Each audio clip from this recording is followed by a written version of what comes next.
O INPE, já que nós estamos num canal de história, eu gostaria de contar um pouquinho da história do INPE, que agora em agosto vai completar 59 anos de existência. O INPE foi criado no Brasil pelo Dr. Fernando de Mendonça, logo quando começou a corrida espacial. Ele era um oficial da aeronáutica, mas que estava fazendo doutoramento em Stanford, fez um belíssimo doutoramento em Stanford, nos Estados Unidos, e ficou muito amigo de americanos que estavam envolvidos no programa espacial americano. E ele se deu conta, ele se deu a visão, teve a visão que o Brasil, com sua grande área, com a sua população, se beneficiaria muito se também desenvolvesse um programa espacial mais voltado para aplicações da tecnologia espacial para a sociedade. E foi isso que levou ele a criar o INPE. E ele teve uma atitude até um pouco surpreendente para um militar, que ele fez absoluta questão de criar o INPE como uma instituição civil. Não que ele desmerecesse as intenções militares na área espacial, ele julgava que para ter realmente benefícios para a sociedade, o programa espacial brasileiro tinha que se afastar um pouquinho daquela conotação militar que estava sendo perseguida nos Estados Unidos e na Rússia. Então, criou o INPE como uma instituição civil. E, além disso, baseada fortemente na, que eu digo, soberania do conhecimento científico. Embora ele fosse militar, não se preocupava tanto com a hierarquia militar, mas com a soberania do conhecimento científico. Trouxe vários brasileiros que estavam no exterior, fez uma colaboração com o Instituto Ahmedabad, na Índia, e trouxe vários hindus muito bem classificados na área espacial, e com isso implantou no Brasil um Instituto Nacional de Pesquisas Espaciais que ainda continua fortemente respeitado no mundo todo. Só para terem uma ideia, quando os primeiros satélites de monitoramento da Terra foram lançados pelos americanos, em colaboração com os canadenses, os satélites Landsat, para monitoramento da Terra, o Brasil logo entrou. Então, nas reuniões internacionais para tratar como se iriam utilizar essas imagens, participavam os Estados Unidos, Brasil e Canadá. Eram os três países. E o INPE, já na década de 80, começou um programa fortíssimo de processamento de imagens de satélite para monitoramento ambiental, principalmente da Amazônia. Então, a partir de 1988, o INPE criou um sistema chamado Sistema PRODES, que fornece ao governo, todos os anos, qual foi a taxa de desmatamento anual da Amazônia. Então, o INPE tem, talvez, o que nós chamamos, talvez, a melhor série histórica de monitoramento de desmatamento por satélite em todas as florestas tropicais do mundo. É impressionante o conhecimento e a capacidade desenvolvida no INPE, né? Isso foi muito importante para o monitoramento do desmatamento na Amazônia. Agora, o INPE faz também em todos os outros biomas brasileiros, inclusive no Cerrado e no Pantanal, mas principalmente na Amazônia. Ora, acontece que nós sabemos da grande importância da Amazônia para a questão do meio ambiente. Primeiro, vamos falar das mudanças climáticas. A melhor ferramenta que a humanidade tem para evitar um aumento muito grande da temperatura é o sequestro de carbono através do crescimento de florestas. Uma árvore na Amazônia, mais de 60% do seu peso é carbono. Então, o armazenamento de carbono por floresta é importantíssimo. É a maior arma que nós temos para o controle do gás carbônico na atmosfera. Para terem ideia, os ouvintes, nós temos 9 países panamazônicos em torno da floresta amazônica. Esses países tanto poluem também, têm carros, queimam combustíveis.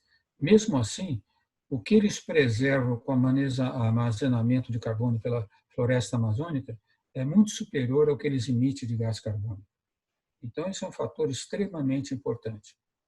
Além disso, a Amazônia, no caso de toda a América do Sul, tem outro fator importantíssimo, que todo o nosso regime hidrológico depende da Amazônia, nosso regime de chuvas. Esse é um fato curioso de como é a América do Sul, porque a maior parte dos ventos que vêm da América do Sul trazendo a umidade vem sob o Atlântico. Então, se olharem o mapa, ele cruza o Atlântico, o nordeste do Brasil, que é uma região seca, porque essa água não se precipita, mas, ao continuar, encontra os Andes. E os Andes é uma barreira. E essa barreira que fez crescer a umidade e foi crescendo a floresta amazônica. E essa barreira também faz com que a umidade volte e vá para o sul. Todo o regime de chuvas no Brasil, até Uruguai, norte da Argentina, depende das chuvas que vêm da Amazônia. As pessoas talvez não saibam, mas uma floresta, uma árvore na Amazônia, com uma copa de 10 a 20 metros, bombeia cerca de 600 a 1.000 litros d'água por dia para a atmosfera. A Amazônia é responsável por quase 20% da umidade na atmosfera no mundo todo. Então, quando se fala em preservar a Amazônia, realmente não é só um problema brasileiro, é um problema da humanidade. E nós temos uma situação importante que é claro, a biodiversidade. A biodiversidade da Amazônia está muito pouco explorada, inclusive para a produção de produtos.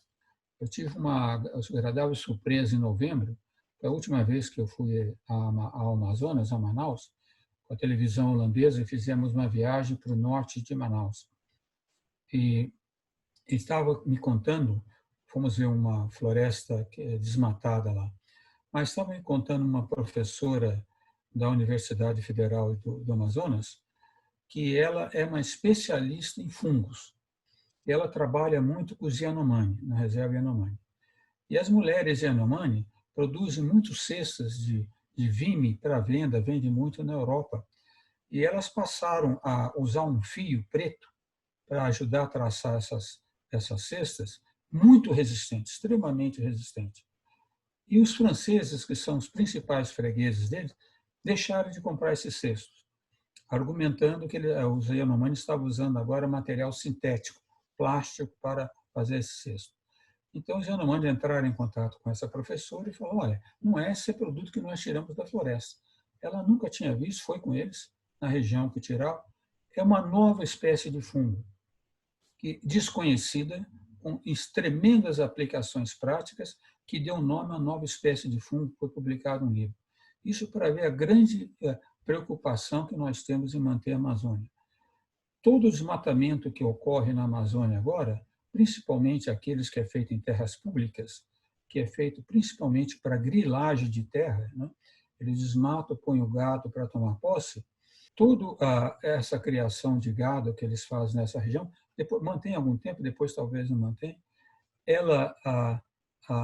o ganho econômico dela é cerca de 10 a 15 vezes menor do que por hectare do que ganham os produtores de açaí vendendo açaí e sem destruir a floresta. Então, as possibilidades da floresta amazônica são enormes, de outras florestas tropicais também, né? Então, preservar a floresta é importantíssimo, né? Mas existe muita pressão. Um é do desmatamento, né? Porque a grande parte do desmatamento é para a venda de madeira, né? E madeira ilegal. Infelizmente, uma das ações que esse governo tomou, que nós todos repudiamos, foi permitir vender madeira in natura, antes de processamento. Por quê? Quando se corta madeira e se processa na própria Amazônia, é muito mais fácil manter o controle de origem, porque ela tem que ter uma indústria de processamento e tem controle de origem. Quando se permite vender in natura, que não tem esse processamento, aí toda a madeira ilegal vai embora. Pra vocês terem ideia, em Manaus, o preço da madeira ilegal com relação à legal é menor com um fator 7. 7 vezes menor o preço se alguém compra madeira ilegal do que madeira legalizada. Infelizmente, nisso, nossos colegas do exterior, principalmente europeus, mas também americanos, têm muita culpa também. Eles continuam comprando madeira ilegal. Eles não colocam a pressão que deveriam colocar no comércio de madeira. Então, um outro aspecto que eu queria falar, antes de terminar isso, historicamente, O Brasil não só tem o INPE, mas tem o INPA, que é o Instituto de Pesquisa da Amazônia. Um instituto espetacular instalado em Manaus, que desenvolve processos, vários processos para a exploração econômica da floresta usando a sua biodiversidade. Então, o que eu sempre quando falo com o exterior, tem várias entrevistas, um pouco para televisão sueca, holandesa, alemã, italiana, Reino Unido, eu sempre falo, mesmo quando as pessoas do exterior preocupadas com o meio ambiente criticam a atitude do governo brasileiro, eles têm que também ser um pouco mais proativos. Por exemplo, eu falei agora da maneira ilegal. Seria muito fácil uma organização mundial, até sob a égide da ONU, instalar um sistema de selo verde, que atestasse produtos de florestas tropicais produzidos respeitando a biodiversidade. E esses produtos, então, teriam diminuição de impostos de importação, várias outras facilidades econômicas. Porque, num ponto, o ministro do Meio Ambiente no Brasil, Ricardo Salles, num ponto ele tem razão. Não vamos preservar a floresta se a população local que mora lá, da ordem de 30 milhões de pessoas, não encontrarem uma solução econômica para suas vidas. Eles têm que ter a possibilidade econômica, senão eles vão sempre ser mineradores ilegais, tentar fazer suas riquezas. Isso nós temos que evitar. Então, isso não pode, na minha opinião, cair só sobre os ombros do governo brasileiro, seja Bolsonaro ou quem vier, e nem dos outros países pan-americanos. Lembre-se que temos 9 países pan-americanos. Tem que ter uma articulação internacional muito mais proativa, incentivando indústrias que se instalem na região, explorando a biodiversidade, tendo, como eu disse, a diminuição de impostos para produtos desenvolvidos de forma sustentável. Por quê? Qual é o problema seríssimo da Amazônia? Quando o Brasil foi descoberto pelos portugueses, tinha da ordem de 5 milhões de quilômetros quadrados. Desde 1500 até agora, nós já desmatamos cerca de 20% disso. Infelizmente, a taxa nos últimos anos aumentou muito. Desses 20%, 11 foram a partir de 1988. Um desmatamento enorme. Então, na Amazônia, quem olha o mapa da Amazônia, está no exterior, no sul da Amazônia tem um arco desmatado que chama-se Arco de Desmatamento, que começa no estado do Maranhão, vai até o norte do estado de Mato Grosso. Nesse arco de desmatamento, onde concentrou a maior parte do desmatamento, a época de secas na Amazônia já dura mais de 20 dias do que no resto da Amazônia e com temperaturas mais altas. Infelizmente, os desmatadores estão avançando para outras regiões. Existem estudos muito bem feitos por ambientalistas.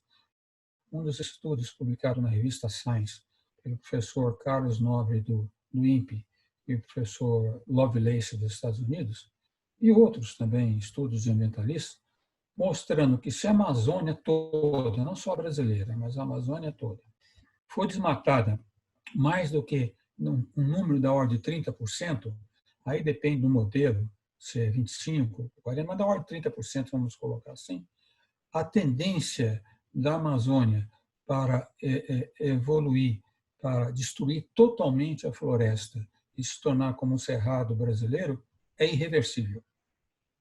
Então, não só nós temos que preservar a Amazônia, lutar contra o desmatamento, mas temos que ter também, e aí também os investidores estrangeiros poderiam ajudar muito, temos que ter ações concretas de reflorestamento, bastante forte reflorestamento. Temos que fazer valer, resgatar o valor da floresta em pé. Se você gostou desse vídeo, dê um like, compartilhe. Aproveite para assinar o canal e ative as notificações.